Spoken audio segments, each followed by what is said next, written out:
Welcome my students and friends. দেখো, তোমরা যারা বিকম সেকেন্ড সেমিস্টারে পড়ছো সিসিএফ এর, তাদের আমি এতদিন কস্ট অ্যাকাউন্টিংয়ের ক্লাস দিচ্ছিলাম। যেমনটা তোমাদের প্রমিস করেছিলাম, পরীক্ষা শুরু হওয়ার ঠিক আগে আমি বাকি সাবজেক্টগুলোর কিন্তু যেগুলো আমার পড়ানোর কথা সেগুলোর ভিডিও নিয়ে চলে আসবো। আজকের আমি তোমাদের কিন্তু HRM অর্থাৎ মার্কেটিং ম্যানেজমেন্ট এবং হিউম্যান রিসোর্স ম্যানেজমেন্টের যে মেজর সাবজেক্টটা রয়েছে, সেই মাইনর সাবজেক্টটা রয়েছে, সেই সাবজেক্টের ওপরে কিন্তু আমি তোমাদের আজকে একটা সাজেশানস নিয়ে চলে এসেছি। আমি চ্যাপ্টার ওয়াইজ প্রত্যেক দিন কিছু কিছু সাজেশানস তোমাদের দিয়ে দেবো, সেগুলো তোমরা ভালো করে মুখস্থ করে নেবে। সেগুলো পরীক্ষার জন্য তোমাদের ভালো করে রেডি করে নিতে হবে। দেখো, আমরা কিন্তু কস্ট অ্যাকাউন্টিং পড়িয়ে দিয়েছি আমি সবটা। সিভ্যাক ইকোনমিক্স অলরেডি তোমাদের দেওয়া আছে আগে থেকে, ইংলিশ দেওয়া আছে। আমাদের যেটা বাকি ছিল HRM, এই সাবজেক্টটা নিয়ে আজকে আমরা আমাদের স্টার্ট করছি। পরীক্ষা তোমাদের এখন অনেকটা বাকি রয়েছে, তো আশা করছি তার আগে সব পুরো সিলেবাসটা সাজেশানস আমি তোমাদের দিয়ে দিতে পারবো। প্রত্যেক দিন কিছু কিছু করে তোমরা সাজেশানস রেগুলারে পেতে থাকবে। তো দেখো, আজকের আমি প্রথম চ্যাপ্টার যেটা করাবো, চ্যাপ্টারে যাওয়ার আগে আমি সাবজেক্টটা সম্পর্কে তোমাদের একটু আলোচনা করে দিই। এই সাবজেক্টটাই টোটাল তোমরা জানো, এটা টোটাল 100 মার্কসের একটা সাবজেক্ট। তো এক্ষেত্রে তোমার 25 মার্কস যেমন ইন্টারনাল হয় বা টিউটোরিয়াল হয় সেটা তো হয়ে যাবে, বাদ বাকি কিন্তু 75 নম্বর যেটা থাকছে, 75 হচ্ছে তোমাদের সেমিস্টার এন্ড এক্সাম দিতে হবে। এই 75-এর মধ্যে তোমরা জানো 2 নম্বরের প্রশ্ন বেশ কয়েকটা পড়বে। 2 নম্বরের প্রশ্ন যদি 10টা পড়ে যায় তাহলে সেক্ষেত্রে হয়ে যাচ্ছে 20, আরও 55 থাকছে। 3টে কোয়েশ্চেন হয়তো তোমার 5 মার্কসের দিল, সেটা হয়ে গেল 15, আর 4টে কোয়েশ্চেন দিয়ে দিল 10 মার্কসের, সেক্ষেত্রে তোমার 40 হয়ে গেল। এইভাবে কিন্তু 75 নম্বরটা ব্রেক হয়ে থাকবে। বা আবার যেক্ষেত্রে তোমরা আগের বারে কিন্তু প্রিন্সিপাল অফ ম্যানেজমেন্টে কিন্তু 2 নম্বরের প্রশ্ন কিছু কমিয়ে দিয়েছিল, সেক্ষেত্রে 2 নম্বরের প্রশ্ন 5টা করে দিয়ে তোমাকে হয়তো 5 নম্বরের প্রশ্ন 4টে করে দিতে পারে, যে কোনো হতে পারে। তোমরা 3 রকমের কোয়েশ্চেন এখানে মোট পড়বে, 2 নম্বর আর 5 নম্বর আর 10 নম্বর।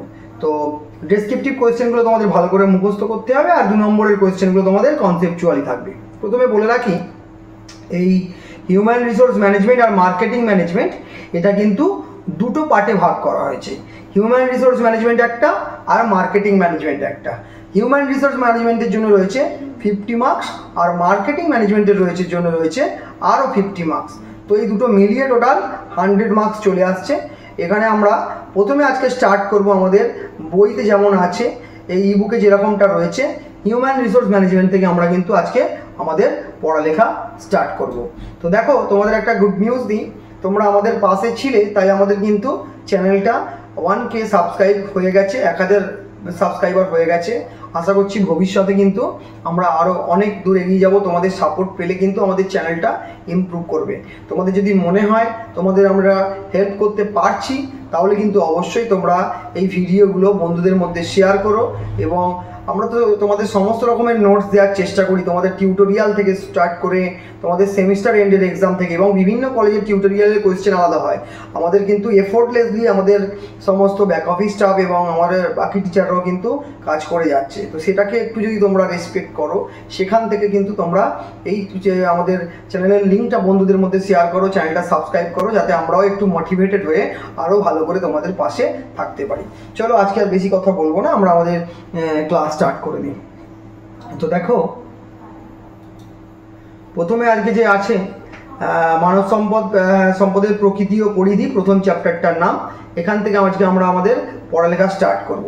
এখানে কিন্তু 2 নম্বরের প্রশ্নে কিন্তু যে কটা প্রশ্ন এখানে থাকবে সবই পড়ে যাবে, কারণ 2 নম্বরের প্রশ্নে স্পেসিফিক সাজেশানস করা খুব মুশকিল। আমি তোমাদের 5 আর 10 নম্বরের জন্য অবশ্যই সাজেশানস দিয়ে দিচ্ছি, কিন্তু 2 নম্বরের আমাদের এই বুকে যা আছে সবটা পড়ে যাবে। এখানে প্রথমেই দিয়েছে মানব সম্পদ ব্যবস্থাপনার সংজ্ঞা, এটা তো তোমাকে জানতেই হবে মানব সম্পদ ব্যবস্থাপনার সংজ্ঞা। প্রতিষ্ঠানের কর্মীদের সঠিকভাবে নির্বাচন করতে হবে। মানব সম্পদ ব্যবস্থাপনা মানে কি? Human resource. এই হিউম্যান রিসোর্সকে কীভাবে, মানে মানুষকে কীভাবে কাজে লাগানো যাবে, সেটাই হচ্ছে মানব সম্পদ ব্যবস্থাপনা। তো সেটা সংজ্ঞা দিয়ে দিয়েছে। প্রতিষ্ঠানের কর্মীদের সঠিকভাবে নির্বাচন, নির্দেশদান ও সমন্বয় করতে হবে, সেই যে ব্যাপারটা, সেটাকে মানব সম্পদ ব্যবস্থাপনার সংজ্ঞা ধরা হচ্ছে। নেক্সট, কর্মী বিন্দু ব্যবস্থাপনা বলতে কী বোঝো? মানব সম্পদ ব্যবস্থাপনার দুটো উপাদান দেখো, মানব সম্পদ ব্যবস্থাপনার দুটো ইম্পর্টেন্ট উপাদান। মানব সম্পদ ব্যবস্থাপনার মাধ্যমে সংগঠনের কর্মচারীদের উপযুক্তভাবে উপযুক্ত স্থানে ব্যবহার করা সম্ভব হয়, আর মানব সম্পদ ব্যবস্থাপনার মাধ্যমে উপযুক্ত কর্মীদের নিয়োগ করা সম্ভবপর হয়। এরপরে দেখো আরেকটা দিয়ে দিয়েছে পার্থক্য, ছোট্ট পার্থক্য, কর্মী ব্যবস্থাপনা আর মানব সম্পদ ব্যবস্থাপনার মধ্যে পার্থক্য পড়ে নেবে। মানব সম্পদ ব্যবস্থাপনার দুটো বৈশিষ্ট্য চেয়েছে। মানব সম্পদ ব্যবস্থাপনার দুটো বৈশিষ্ট্য কি? এইরূপ ব্যবস্থাপনা মূলত উপদেশ বা পরামর্শ প্রদান করে, আর উন্নয়নমূলক সম্পদ ব্যবস্থাপনা কর্মীদের অনুপ্রাণিত করে। মানব সম্পদ ব্যবস্থাপনা বলতে, মানব সম্পদ বলতে কি বোঝো? এই যে হিউম্যান রিসোর্স বলতে কি বোঝো? মানব সম্পদ বলতে সেই সমস্ত প্রক্রিয়া ও কর্মকাণ্ড। তাহলে মানব সম্পদ কি? একটা প্রক্রিয়া বা কর্মকাণ্ডকে বোঝানো হয়েছে যার মাধ্যমে মানুষ একটি মূল্যবান সম্পদে পরিণত হয়েছে। অবশ্যই মানুষ একটা মূল্যবান সম্পদ, যে কোনো ব্যবসায়িক প্রতিষ্ঠানের ক্ষেত্রে মানুষ অত্যন্ত একটি মূল্যবান সম্পদ। তাহলে যার মাধ্যমে সেই কর্মকাণ্ডের মাধ্যমে এটা মানব সম্পদকে একটা তোমার কি বলে, মানুষ একটা মূল্যবান সম্পদে পরিণত হয়েছে, সেটাকে বলা হচ্ছে মানব সম্পদ। এবার মানব সম্পদ ব্যবস্থাপনার হচ্ছে দুটো গুরুত্ব, ব্যাপকতা ও মানব সম্পদ ব্যবস্থাপনার প্রতিষ্ঠানের উচ্চ স্তর থেকে নিম্ন স্তর পর্যন্ত কিন্তু পরিব্যাপ্ত। উদ্দেশ্য পূরণ, প্রতিষ্ঠানের উদ্দেশ্য পূরণে মানব সম্পদ ব্যবস্থাপনা খুব গুরুত্বপূর্ণ ভূমিকা পালন করে। প্রকৃতি বা বৈশিষ্ট্য পড়ে নেবে, মানব সম্পদ বড় প্রশ্নের সাথে ওগুলো আসবো, আমি বলবো। মানব সম্পদ ব্যবস্থাপনার দুটো উদ্দেশ্য, কি জন্য করব আমি মানব সম্পদ ব্যবস্থাপনাটা, কেন মেনটেন করব? প্রতিষ্ঠানের অভ্যন্তরীণ পরিবেশ যাতে সুন্দর রাখা যায়। কিভাবে সেটা সম্ভব? আমি কর্মীদের বেছে বেছে রাখছি যারা ভালো কাজ করছে, যারা মানুষের সাথে মেলামেশা করে কাজ করতে পারবে, একে অপরের সাথে সহযোগিতা করতে পারবে, সেই ধরনের লোকেদের আমরা কিন্তু ব্যবস্থাপনার কাজে তুলে নিয়ে চলে আসছি। তাহলে আমাদের ওয়ার্ক কালচার কত সুন্দর হবে। সেই জন্য বলছে প্রতিষ্ঠানের অভ্যন্তরীণ পরিবেশ, অর্থাৎ প্রতিষ্ঠানের ভেতরের যে পরিবেশ আছে সেটা সুন্দর থাকবে, কর্মীদের প্রয়োজনীয় চাহিদা পূরণ করতে পারবে, কর্মীদের সহযোগিতা পাওয়ার ব্যাপার থাকবে, শ্রমিক ও মালিকের সম্পর্ক কিন্তু সুন্দরভাবে বজায় থাকবে। মানব সম্পদ ব্যবস্থাপনার দুটো কাজের কথা বলছে। এবার দেখো, তোমরা সবই কিন্তু এগুলো বড় প্রশ্নের মধ্যে হয়তো পড়ে থাকবে। বড় প্রশ্নগুলো যদি তোমরা ভালো করে পড়ে নাও, আমি ইম্পর্টেন্ট কয়েকটা কোয়েশ্চেন দিয়ে দেবো, সেইগুলো যদি তোমরা ভালো করে পড়ে নাও, আই হোপ কি যে তোমাদের ছোট প্রশ্নগুলো কিন্তু ওখান থেকে রেডি হয়ে যাবে। তাও আমি স্পেশালি তোমাদের কথা ভেবে বেশ কয়েকটা, প্রত্যেকটা চ্যাপ্টার থেকে, শুধুমাত্র একটা চ্যাপ্টার বলছি না, চ্যাপ্টার ওয়াইজ প্রত্যেকটা চ্যাপ্টার থেকে আমরা কিন্তু কিছু কিছু করে 2 নম্বরের প্রেডিক্টেড কোয়েশ্চেন নিয়ে চলে এসেছি। এখানে কিন্তু তোমরা আর সাজেশনস করতে যাবে না, 2 নম্বরের কোয়েশ্চেনগুলো কিন্তু সব একবার করে চোখ বুলিয়ে নিও। নেক্সট, মানব সম্পদ পরিকল্পনা বলতে কি বোঝো? প্রতিষ্ঠানের কোথায়, অর্থাৎ কোন বিভাগে কি গুণসম্পন্ন কতজন কর্মী প্রয়োজন তা আগে থেকে ঠিক করাকে মানব সম্পদ পরিকল্পনা বলে। অর্থাৎ আমি যে হিউম্যান রিসোর্স নিয়ে একটা প্ল্যানিং করব, সেই প্ল্যানিংটা কিসের বেসিসে হবে? যে কোনো ব্যবসায়িক প্রতিষ্ঠানের বিভিন্ন ডিপার্টমেন্ট থাকে, সেই বিভিন্ন ডিপার্টমেন্টে কোথায় কি ধরনের কাজের লোক থাকবে, সেই ধরনের কর্মীকে আমাদের নির্বাচন করতে হবে। সেটাকে বলা হচ্ছে human resource management planning, human resource planning. মানব সম্পদের দুটো নীতি পড়ে নিও। মানব সম্পদ ব্যবস্থাপক বলতে কি বোঝো? এতক্ষণ মানব সম্পদ ব্যবস্থাপনা নিয়ে আমরা পড়ছিলাম, এখন পড়বো মানব সম্পদ ব্যবস্থাপক। মানব সম্পদ ব্যবস্থাপক হলেন সেই ব্যক্তি, ব্যবস্থাপক মানে অবশ্যই করে একজন ব্যক্তি, যিনি একদিকে যেমন ঠিক করে কোন ব্যক্তি প্রতিষ্ঠান কর্মকাণ্ডে ঠিক করে কোন ব্যক্তি কর্মকাণ্ডে অংশগ্রহণ করবে, অপরদিকে সেই ব্যক্তি কি কাজ করবে ও তার পারিশ্রমিক কীভাবে তাও নির্ধারণ করেন। অর্থাৎ পুরো অপারেটিং সিস্টেমটা যার হাত দিয়ে চলছে, যার হাতে রিমোট রয়েছে, সেই ব্যক্তিকেই আমরা কি বলবো? মানব সম্পদ ব্যবস্থাপক। উনি ঠিক করছেন কোন ব্যক্তিকে কোথায় কিভাবে কাজে লাগানো যায়, এবং শুধু তাই নয়, তাকে কি পারিশ্রমিক দেওয়া হবে সেই ব্যাপারটাও উনি ঠিক করছেন। নেক্সট, মানব সম্পদ ব্যবস্থাপকের দুটো দায়িত্ব বা কর্তব্য আলোচনা করো। কাজ করেন একজন অভ্যন্তরীণ পরিবর্তনকারী ও পরামর্শকারী হিসাবে, সক্রিয়ভাবে নিজের কোম্পানির কৌশল তৈরিতে জড়িয়ে রাখে। কর্মী সম্পদ ব্যবস্থাপকের দুটো কাজ: কর্মীদের কাজের জন্য নিয়োগ, নির্বাচন, আর নতুন ও পুরাতন কর্মীদের প্রশিক্ষণের ব্যবস্থা করা। অর্থাৎ নতুন যদি ব্যবসায়িক কোনো রকম কাজের ক্ষেত্রে পরিবর্তন আসে, সেগুলোকে কিন্তু তোমার একটু প্রশিক্ষণ দিয়ে নিতে হবে পুরনো কর্মীদের। যেরকম দেখবে বিভিন্ন কাজের ক্ষেত্রে কিন্তু ট্রেনিংয়ের পিরিয়ড থাকে, নতুন কিছু কাজ হলেই একটা ট্রেনিং চলে আসে। 16 নম্বর প্রশ্ন, মানব সম্পদ ব্যবস্থাপকের দুটো গুণ। আচ্ছা, আমরা মানব সম্পদ ব্যবস্থাপক, আমরা তো ঠিক আছে মানব সম্পদ ব্যবস্থাপক, বিভিন্ন কর্মীদের নির্বাচন করছে, তাদের পারিশ্রমিক ভাবছে, ওয়েল অ্যান্ড গুড, বাট আমরা কাকে মানব সম্পদ ব্যবস্থাপক হিসাবে নির্বাচন করব? কি কি গুণ থাকলে, কোনো একজন ব্যক্তির মধ্যে কি কি গুণ থাকলে তাকে আমরা মানব সম্পদ ব্যবস্থাপক বলবো? অর্থাৎ কেননা যাকে তাকে দিয়ে আমরা মানব সম্পদ ব্যবস্থাপক করতে পারবো না, কারণ বুঝতে পারছো পুরো operating system rather remote control system যদি হয়, পুরো রিমোটটা যার হাতে থাকছেন সেই ব্যক্তিটার নাম হচ্ছে মানব সম্পদ ব্যবস্থাপক। পুরো হিউম্যান রিসোর্স ম্যানেজমেন্টে যে লোকটা ভাইটাল রোল প্লে করছে সেই ব্যক্তির নাম হচ্ছে মানব সম্পদ ব্যবস্থাপক। তো জ্ঞান দেখো কি কি থাকা উচিত। জ্ঞান, মানব সম্পদ ব্যবস্থাপক অবশ্যই জ্ঞানী হবেন, তার মধ্যে সৃজনশীলতা থাকবে অর্থাৎ ক্রিয়েটিভিটি থাকবে। ব্যক্তি যে মানব সম্পদ ব্যবস্থাপক কর্মীদেরকে এগিয়ে নিয়ে যেতে সাহায্য করে এবং তাদের আগ্রহ বৃদ্ধি। অর্থাৎ দুটো জিনিস কিন্তু খুব ম্যান্ডেটরি। একটা হচ্ছে নলেজ বা জ্ঞান অবশ্যই থাকে, জ্ঞানী হতে হবে। দুই হচ্ছে ক্রিয়েটিভিটি বা সৃজনশীলতা। মানব সম্পদ ব্যবস্থাপনা ও মানব সম্পদ উন্নয়নের মধ্যে পার্থক্যটা অবশ্যই পড়ে নিও। মানব সম্পদ ব্যবস্থাপনায় 8টি এম, এটা কিন্তু অত্যন্ত ইম্পর্টেন্ট, পড়ে যেতে পারে পরীক্ষায়, ভালো করে দেখে নেবে। এটা কিন্তু অত্যন্ত ভেরি ভেরি ইম্পর্টেন্ট। দেখো 8খানা এম।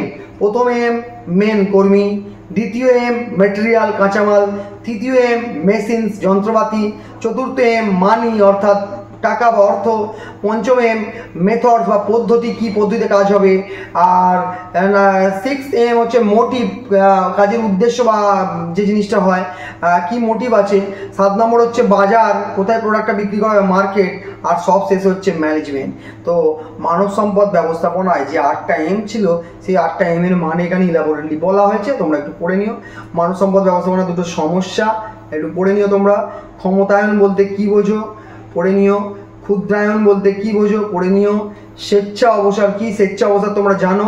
প্রতিযোগিতামূলক বাজারে প্রতিষ্ঠানের উন্নতি সাধনের জন্য কর্মীদের স্বেচ্ছায় প্রতিষ্ঠান জেলে যাওয়ার যে প্রক্রিয়া আছে তাকে এক কথায় স্বেচ্ছা অবসর বলে। অর্থাৎ আমার কাজটা ছিল, আমি নিজে থেকে সরে এলাম, এটাকে বলে স্বেচ্ছা অবসর। নেক্সট, মানব সম্পদ ব্যবস্থাপনার লক্ষ্য উদ্দেশ্য পড়ে নিলে আর লক্ষ্য পড়তে হবে না। মানব সম্পদ ব্যবস্থাপনা একটা গুড কোয়েশ্চেন, কলা না বিজ্ঞান? দেখো বিজ্ঞান, কারণ এটা বিভিন্ন তথ্য গবেষণা বিশ্লেষণের মাধ্যমে হয়। আবার এটা কলা, কারণ এর নেতৃত্ব, যোগাযোগ, সমস্যা সমাধান কর্মীদের মধ্যে মোটিভেট করে। তাহলে এটা হচ্ছে হিউম্যান রিসোর্স ম্যানেজমেন্ট হচ্ছে it is the combination of art and science, অর্থাৎ কলা আর বিজ্ঞানের সমন্বয়। নেক্সট, মানব সম্পদ উন্নয়ন বলতে কি বোঝো, উৎপাদিকা শক্তি বলতে কি বোঝো। আর মানব সম্পদ ব্যবস্থাপনা দুটো সমস্যা আগেও হয়ে গেছে। আর মানুষ্য শক্তি পরিচালনার পরিকল্পনাটা ইম্পর্টেন্ট কোয়েশ্চেন, ভালো করে তোমরা পড়ে নিও। নেক্সট, শ্রমিকদের বৈচিত্র্য বলতে কি বোঝো। এই কটা কোয়েশ্চেন কিন্তু আমি তোমাদের এই চ্যাপ্টার থেকে 2 নম্বরের জন্য প্রেডিক্ট করেছি। আচ্ছা, নেক্সট আমি চলে আসবো আজকের এই চ্যাপ্টারেরই কিন্তু বেশ কতগুলো কোয়েশ্চেন রয়েছে যেগুলো হচ্ছে তোমাদের 5 বা 10 নম্বরের জন্য ইম্পর্টেন্ট। দেখো আমি ওইভাবে করিনি যে এগুলো স্পেসিফিক্যালি 5 নম্বর, এগুলো স্পেসিফিক্যালি 10 নম্বর। আমি একসাথে 5 এবং 10 মার্কসের কোয়েশ্চেনগুলো রেখে নিয়েছি। পরীক্ষায় যদি 5 মার্কসে আসে একটু কম করে লিখবে, যদি 10 মার্কসে আসে তাহলে একটু কিন্তু বড় করে লিখবে। তোমাদের অনেকের মধ্যেই প্রশ্ন থাকে স্যার যে 5 মার্কসের জন্য আমি কতটা লিখবো বা 10 মার্কসের জন্য আমরা কতটা লিখবো। যদি পয়েন্ট বেস কোয়েশ্চেন হয়, যদি 5 নম্বরের কোয়েশ্চেন হয়, চেষ্টা করবে সেটা 5 বা 6টা পয়েন্ট দিতে। যদি 10 মার্কসের কোয়েশ্চেন হয়, ইন বিটুইন 8 to 11 বা 8 to 10, 10টার ম্যাক্সিমাম 10-11টা করে পয়েন্টস তোমরা দিতে পারো। কিছু প্রশ্ন থাকতে পারে যেগুলো কিন্তু পয়েন্টস কম আছে, তাহলে পয়েন্টস কম থাকলে সেইগুলোই দেবে। আর কিছু কোয়েশ্চেন থাকতে পারে যে তারা পয়েন্টস বেস কোয়েশ্চেন নয়, ইন দ্যাট কেস যদি 5 নম্বরের প্রশ্ন হয় তোমরা 1 থেকে 1.5 পাতা লেখো। আর যদি 10 নম্বরের প্রশ্ন হয় 2 পাতার বেশি অবশ্যই তোমাদের লিখতে হবে, 3 বা 3.5 পাতা ম্যাক্সিমাম। কিন্তু 3 পাতার মধ্যে লিখলে উত্তরটা স্ট্যান্ডার্ড হয়ে যাবে। তো যাই হোক, তো প্রথম তোমাদের যে ইম্পর্টেন্ট প্রশ্ন, মানব সম্পদ ব্যবস্থাপনার বৈশিষ্ট্য, এটা কিন্তু তোমাদের খুবই ভালো করে পড়তে হবে। এটা অত্যন্ত ইম্পর্টেন্ট প্রশ্ন, মানব সম্পদ ব্যবস্থাপনার বৈশিষ্ট্য। নেক্সট প্রশ্ন আমি চলে আসি, মানব সম্পদ ব্যবস্থাপনার পরিধি। এটা তোমরা ওপর শুধু রিডিং করে যেতে পারো, এটা অতটা আমি বলছি না যে মুখস্থ খুব করা আছে, এটা একটু তোমরা রিড করে চলে যেতে পারো, অতটা ইম্পর্টেন্ট ধরছি না। নেক্সট 3 নম্বর যে কোয়েশ্চেনটা রয়েছে, মানব সম্পদ ব্যবস্থাপনার কার্যাবলী, এটাও কিন্তু অত্যন্ত ভেরি ভেরি ইম্পর্টেন্ট কোয়েশ্চেন। মানব সম্পদ ব্যবস্থাপনার কার্যাবলী কিন্তু অত্যন্ত ইম্পর্টেন্ট। নেক্সট চলে আসি 4 নম্বর যে প্রশ্নটা হচ্ছে মানব সম্পদ ব্যবস্থাপনার গুরুত্ব, এটাও কিন্তু ইম্পর্টেন্ট কোয়েশ্চেন।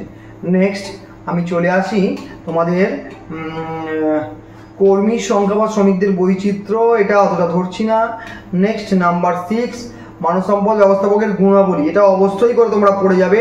এটাও কিন্তু অত্যন্ত ইম্পর্টেন্ট প্রশ্ন। কী কী গুণাবলী থাকা দরকার শর্ট কোয়েশ্চেনে দেখো যে কটা বড় কোয়েশ্চেন বললাম ওখান থেকে কিন্তু অনেক শর্ট কোয়েশ্চেন তোমার বেরিয়ে আসবে। তোমরা চেষ্টা করবে আগে বড় প্রশ্নগুলো মুখস্থ করে নেওয়ার, তাহলে কিন্তু শর্ট কোয়েশ্চেনগুলোর জন্য আলাদা করে আর বিশেষ এফোর্ট দিতে হবে না। যে 2-4টে প্রশ্ন আমি বড়োর জন্য ইম্পর্টেন্ট রাখিনি তাই দিইনি, সেগুলো হয়তো ছোটোর জন্য ইম্পর্টেন্ট, তার জন্য তোমরা একটু আলাদা এক্সট্রা এফোর্ট দিয়ে দিলে। আদারওয়াইজ তোমাদের যে এই বড় প্রশ্নগুলো ভালো করে পড়ে নিলে কিন্তু অনেক ছোট কোয়েশ্চেন কভার করে যাচ্ছে। নেক্সট, মানব সম্পদ ব্যবস্থাপনার দায়িত্ব বা কর্তব্য, অবশ্যই ভালো করে পড়ে যাবে, ইম্পর্টেন্ট প্রশ্ন।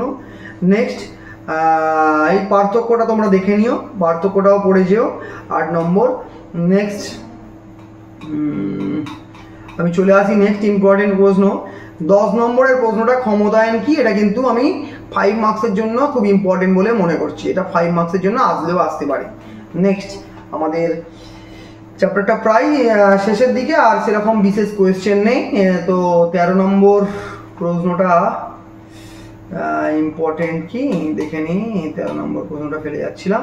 হ্যাঁ, এটা তো আমি তোমার ছোটোতেও বললাম ইম্পর্টেন্ট, এটা এখানে ইলাবোরেটলি বলে দিয়েছে, এটা এখানে আরও বেশি ইম্পর্টেন্ট হয়ে গেল। তো দেখো, ফার্স্ট চ্যাপ্টার যেটা থাকলো মার্কেটিং ম্যানেজমেন্ট থেকে, হিউম্যান রিসোর্স ম্যানেজমেন্ট থেকে আমরা কিন্তু প্রথম চ্যাপ্টারটা আজকে কভার করে নিলাম। এইভাবে প্রত্যেক দিন কিন্তু আমি সাজেশান দিয়ে থাকবো। এই চ্যাপ্টারটা বেশি করে তোমাদের মুখস্থ করতে হবে, তাই এখন থেকে পড়া স্টার্ট করে দাও, তোমাদের পরীক্ষার আগে তাহলে পুরোপুরি রেডি হয়ে যাবে।